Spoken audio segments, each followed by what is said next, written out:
I usually make a funny or wacky intro for my videos, but Alright, I'm just gonna come out with it. How the living hell do you take a game that's got plague rats and death and all kinds of horrible things and make a funny intro out of that? Huh? How do you do it? I mean, what do I do? Just have a little rat pop up on the whoa, there he goes. Watch him go. Holy crap. Woo! Speed demon. This is fucking stupid.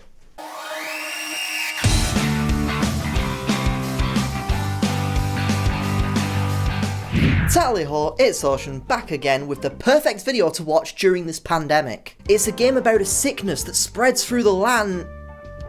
Oh. Fuck. Well, this was a mistake, but screw it, let's make the video anyway. A Plague Tale Innocence is made by Asobo Studio, which have previously worked on games like Recore and Quantum Break. Quantum Break, huh? Maybe I should make a video on that one day. Okay, never mind that, so let's not get distracted and let's get right into the video.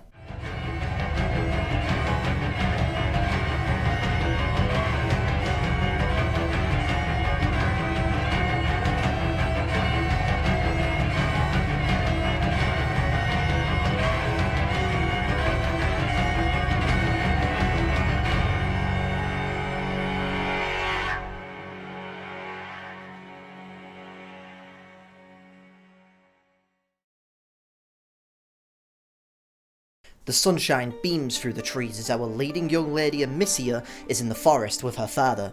After witnessing a strange unknown entity kill an animal, the two head home unsettled, only to find an army is waiting for them. This is the Inquisition. Nobody expects the Spanish Inquisition! Amicia then meets with her younger brother Hugo, and the two find themselves alone after the Inquisition attacks. The thing is, the Inquisition are after Hugo, and Amicia needs to do everything in her power to try and protect her younger brother. Is there anything I'm missing in this? Any story beats that I'm missing here? I can't think of anything. Is there anything? Oh, and of course, I completely forgot. There's a bajillion goddamn diseased rats popping up all over the place and killing everything in their sight with their little tissue pegs. A new plague is spreading across the land and the siblings face many horrors. Can Amicia stop the Inquisition from getting their hands on Hugo? Can they survive the horde of hungry rats consuming everything in their path? And will things ever be the same? Well, I'm not gonna tell you, because this is a spoiler-free video. That's the basic story, but it does have twists and turns, lots of emotion, lots of atmosphere, and lots of fucking rats, holy shit! Now moving over to the gameplay, I felt that A Plague Tale was split into two different kinds of gameplay, stealth and traversal. During Inquisition segments, you must sneak by them or take them out as quietly as possible. But when the rats show up, you need to use your wits and find ways to get past each rat horde. And both of these styles of gameplay revolve around using the sling. This nifty little leather device can do a lot. You can knock out guards with rocks. You can lob potions that can create fire or take it away. And you can even use the rats against the Inquisition. There is so much that this sling can do, and it really brings a nice variety of gameplay as the story goes on. You can also upgrade the sling using workbench. Fucking hell. I'm not 15, I swear! You can also upgrade the sling using workbenches, with materials that you can find by scavenging each area. These can be things like making draw times faster, increase how much ammunition that you can carry, and can increase the amount of crafting resources that you can carry too. The sling can also be used for combat too. Amicia can use stones to knock out guards, which is helpful, but you must make sure that you don't attract too much attention. Otherwise, it's very easy to get overwhelmed by the guards. That's pretty much all that the combat entails. You can knock guards out, but it works well for the story considering you were just a teenager trying to survive this world. You aren't this big, bulky, huge soldier with all this training. Stealth plays a huge part in this game. The Inquisition are out for blood and heavily armed, and thus you need to stay out of sight as much as you can. You can crouch to mask noise. You can hide and move through the bushes. And you can take down guards one at a time, but you must do so without being seen, otherwise all hell breaks loose. You can also scavenge pots and stones to use as noisy distractions. You simply equip a pot and throw it somewhere. Or you can throw a stone at metal objects to get guards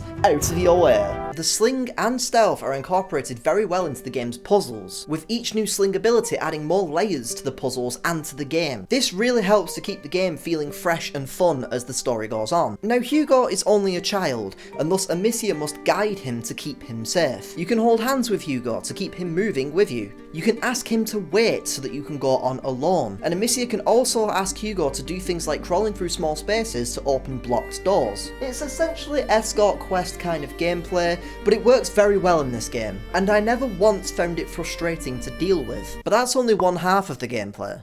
So now it's time to open up this pit and get moshing with the rats! The rats are a huge danger in this game, as getting too close to them will result in an instant death. You need to avoid them. You can do this using sources of light, such as torches, to keep them away. This adds a new layer to the puzzle solving aspects of this game, as now you need to figure out how to move rats out of your way so you can get to your destination. The rats can also be used against the Inquisition! And they can be very helpful in clearing out areas of enemies. I have to say the rats are awesome to behold. They are kind of scary, but they add some amazing tension to the game, and their inclusion in this game can change things from stealth to horror really quick. Oh Jesus Christ! Photo mode is included in this game too, but I'm gonna be honest, I didn't use it very much. I played around with it at the start of the game and then I kind of forgot it existed for the rest of the game. I was just too invested in the story and the gameplay to really care about stopping to take pictures, which is really odd because I actually love photo modes in video games. But the photo mode in this game is exactly what you would expect from a photo mode. Nothing really special, but it's a cool addition nonetheless. Now, one thing I did not expect with this game is how beautiful the game looks. This is a game about murder, crazy rats engulfing everything, and a plague. But then bam! We are treated to this absolute spectacle. You know what? This needs to be done for this game. Roll the montage!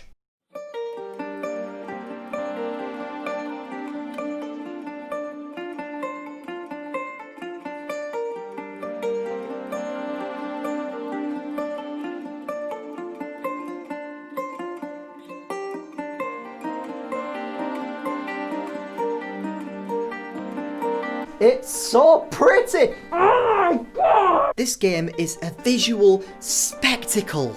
Like I've said previously, this game has a dark story, and yet somehow it throws this at you. Nah, I'm sorry video games, but you are under arrest because being that pretty is a crime. Now moving over to the soundtrack. The soundtrack does an excellent job at chauffeuring the tone of the narrative from moments of pure horror to bonding within sadness.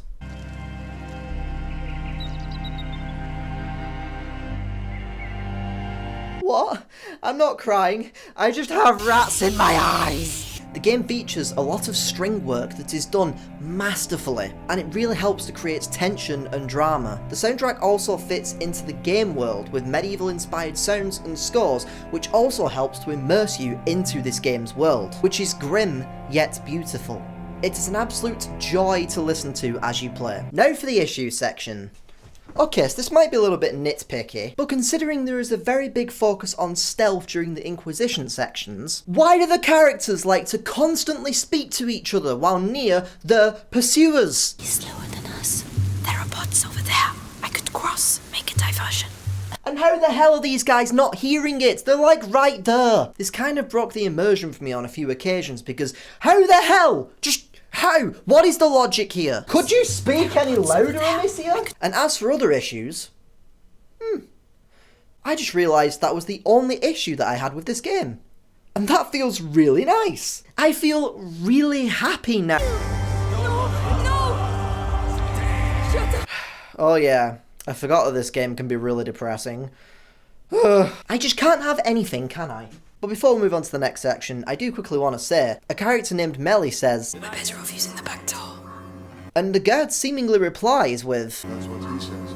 And that's just great. It's splendid. So overall, A Plague Tale Innocence is a haunting and depressing tale, but it is a really enjoyable ride. Its well-polished stealth and rat mechanics are very fun, and the game never manages to get dull with its puzzle and map traversal mechanics. The game looks absolutely beautiful, with a fitting and immersive soundtrack. The game feels well made and polished, and thus there aren't any issues with this game. Now, what's weird to me is, like I mentioned, I loved this game, I had a lot of fun with it, and I didn't really have any issues. I would usually classify a game like this as a masterpiece, but it doesn't quite feel right. I'm not sure why. I just can't do it. But I shall be fair to the game, and I will give A Plague Tale Innocence a very high, fun time. Actually, I just noticed that you can pet a dog in this game. There it is, masterpiece. Thank you for watching this video. If you liked the video, then feel free to click the like button down below, do the subscription, and click the bell that does the ding thing. I have videos coming up on Assassin's Creed, Minecraft Dungeons, and a Sonic fan game.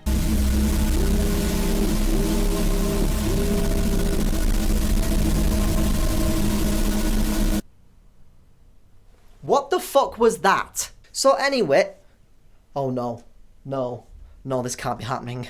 They're coming soon.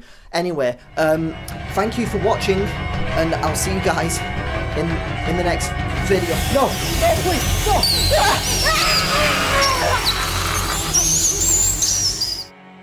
Fatality.